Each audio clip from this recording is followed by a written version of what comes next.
नमस्कार दोस्तों, आज हम आपके लिए बृहस्पति देव की कहानी लेकर आए हैं।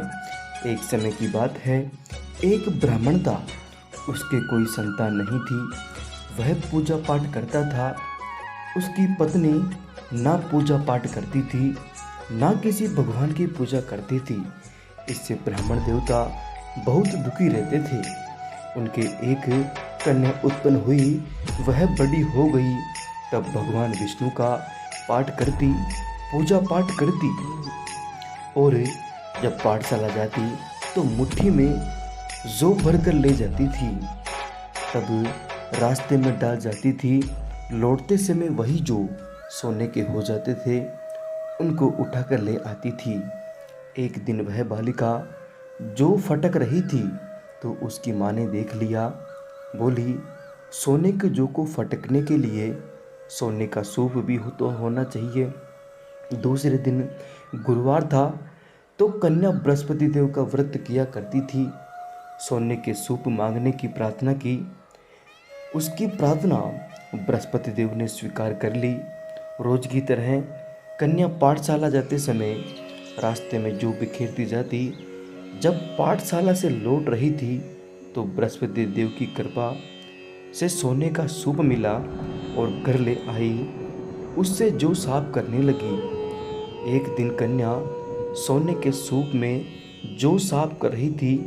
उसी समय नगर का राजकुमार वहां से निकला।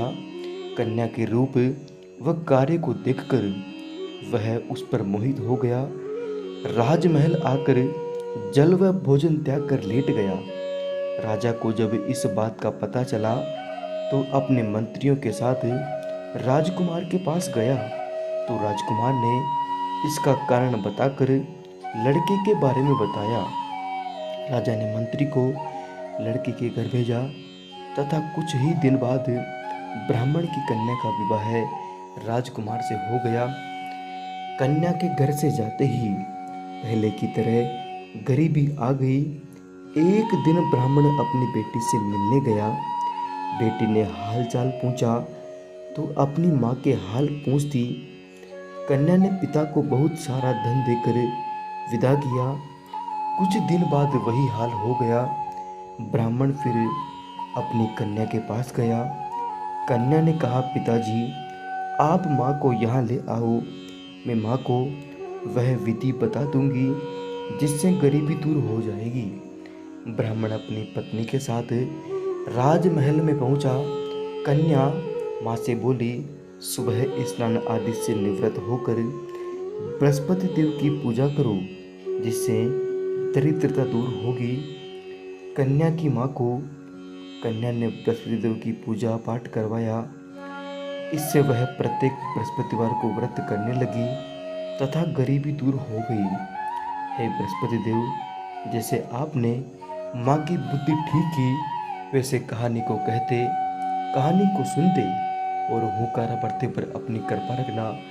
लब से बेटा लब की पाड़, तब से बेटा तब की पाड़, मैं बेटे हर की पाड़। लब से न लब को फल दीजो, तब से न तब को फल दीजो। माँ की कहानी और कथा को फल माँ नहीं दीजो। तो दोस्तों, बृहस्पति देव की कहानी कैसी लगी? अगर आपको कहानी अच्छी लगी तो चैनल को ज़रूर सब्सक्राइब करें। इसी तरह से कहानियाँ सुनने के लिए बने रहिए इस YouTube चैनल कन्या भक्ति कहानियों के साथ में। नमस्कार दोस्तों, धन्यवाद।